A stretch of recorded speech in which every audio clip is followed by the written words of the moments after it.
Lettre ouverte adressée au Président de la République, au chef du gouvernement et à l'opposition politique du Mali. À Monsieur le Président de la République du Mali.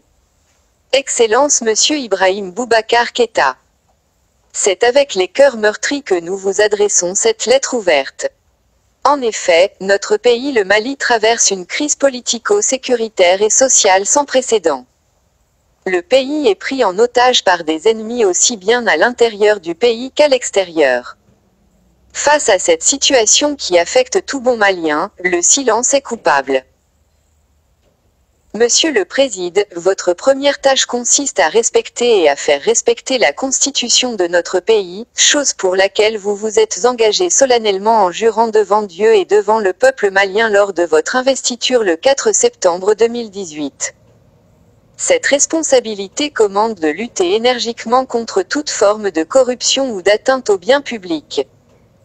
Cependant, des propos tenus par vous lors d'une rencontre avec des leaders religieux permettent de comprendre que vos préoccupations sont autres. En effet, vous avez affirmé « Je détiens le cahier de l'État et si ce n'était pas à cause de l'islam, beaucoup de gens allaient fuir le pays ». Cette affirmation montre à suffisance que vous êtes plus préoccupé par le souci de contenter une certaine caste de responsables, politiques, religieux, ou communautaires, que par le respect de la loi en vous faisant passer pour le tout miséricordieux. Monsieur le Président, nous vous supplions de placer le respect de la Constitution et de toutes nos lois au-dessus de toute autre considération. Garantir la sécurité des populations et de leurs biens est une mission régalienne de l'État. C'est d'ailleurs l'une des raisons qui ont poussé les Maliens à vous élire à la tête de l'État. Aujourd'hui, les Maliens souffrent d'un déficit de sécurité sans précédent. Qu'il s'agisse des attaques menées au nord et au centre par des groupuscules terroristes, des difficultés de la mise en œuvre de l'accord de paix, de la guerre fratricide entre les Peuls et les Dogons ou encore de l'explosion de la délinquance de droit commun qui sévit de plus en plus à Bamako. Cette situation est de nature à entacher la crédibilité de l'État et par la même occasion la vôtre. Il est plus que temps que l'autorité de l'État revienne au Mali. Nous savons que des efforts ont été faits dans ce sens, mais là les constats sont désespérants. Le Mali est une république laïque, un État de droit qui fonctionne avec trois pouvoirs, le pouvoir exécutif, le pouvoir législatif et le pouvoir judiciaire. Il n'y a donc pas de pouvoir religieux au sens constitutionnel du terme. Le fait que 90% de la population se revendique de confession musulmane n'entache en rien le caractère laïque de la République du Mali. Par conséquent, nous vous exhortons Monsieur le Président d'assumer vos responsabilités, de porter votre costume de chef suprême des armées et de la magistrature pour enfin réaliser ce dont pourquoi les Maliens vous ont donné leur confiance. En espérant que votre slogan de campagne, le Mali d'abord, n'est pas tombé dans les oubliettes, nous vous prions, Monsieur le Président, d'accepter nos salutations les plus sincères. Premier ministre, chef du gouvernement. Son Excellence Monsieur Soumelou Boubèye Maïga, Premier ministre chef du gouvernement du Mali. Nous vous adressons cette lettre ouverte pour vous manifester notre inquiétude, notre désarroi et notre incompréhension face aux crises et aux événements que traverse notre pays ces derniers mois. Personne n'ignore aujourd'hui que notre pays le Mali traverse l'une des périodes les plus difficiles de son existence. Le pays est confronté à une crise multifactorielle et doit relever simultanément des défis sur plusieurs fronts. Nous savons qu'en tant que chef du gouvernement, votre principale tâche consiste à apporter des solutions notamment politiques pour sortir le pays de ce gouffre. Nous remarquons malheureusement que malgré des efforts consentis, le pays continue sa descente aux enfers. Cette déchéance est en grande partie due aux comportements anti-républicains, antidémocratiques et communautaristes de certains de nos concitoyens. Nous avons entendu avec consternation des propos tenus lors de la soi-disant rencontre de paix et de bénédiction de certains leaders religieux le 10 février 2019 au stade du 26 mars. Ces individus n'ont d'autre dessein que la déstabilisation de notre pays. En se cachant derrière la religion, ils ne visent qu'à affaiblir nos institutions. Nous sommes convaincus, Monsieur le Premier ministre, que fort de votre expérience politique et de votre expertise dans le domaine sécuritaire, vous voyez clair dans leur jeu.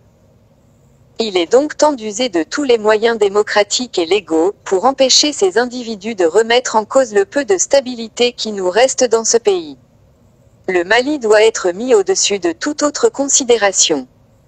C'est d'ailleurs le sens des propos que vous avez tenus il y a quelques mois lorsque vous disiez que « quiconque essayera de déstabiliser le pays au nom d'une religion ou au nom d'une communauté, aura la sanction qu'il mérite ».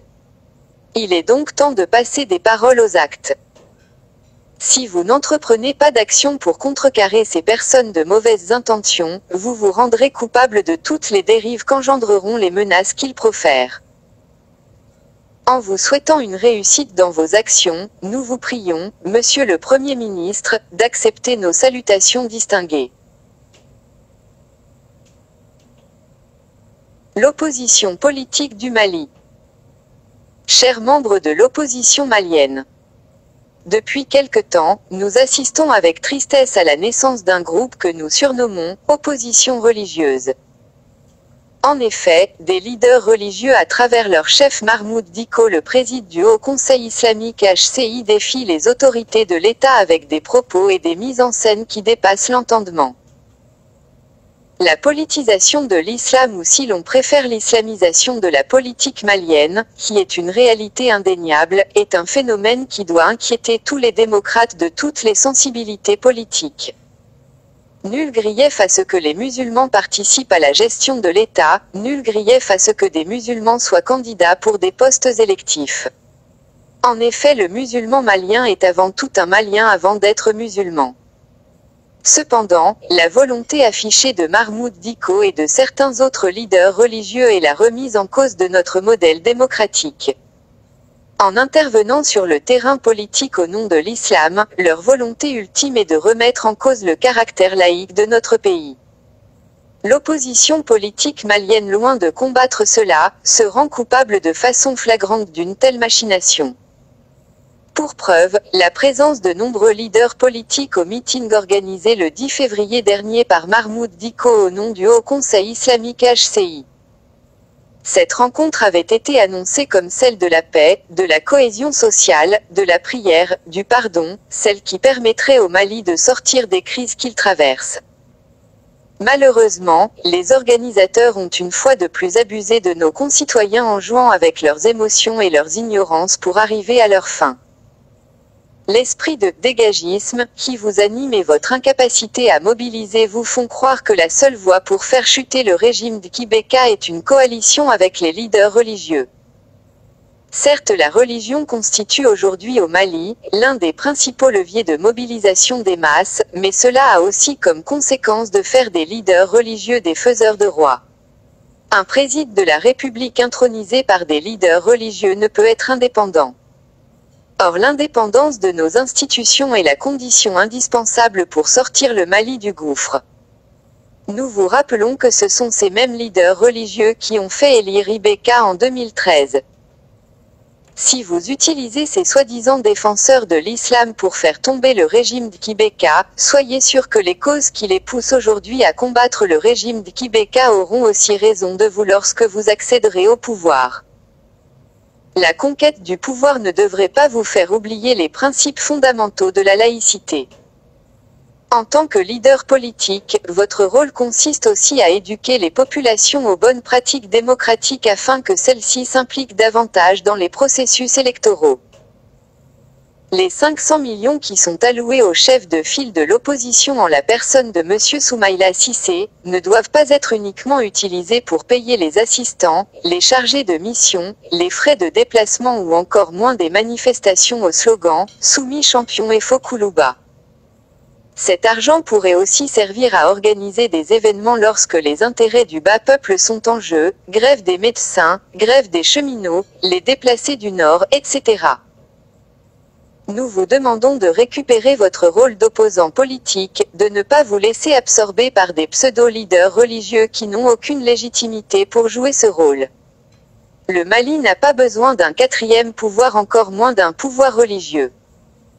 Le combat le plus important qui doit être mené aujourd'hui est celui de la lutte contre l'islamisation de la politique malienne, car c'est cela qui menace notre démocratie. À vous de choisir votre camp. En espérant une bonne compréhension, veuillez accepter nos sincères considérations. Signé APMI, Alliance des Patriotes pour un Mali intègre.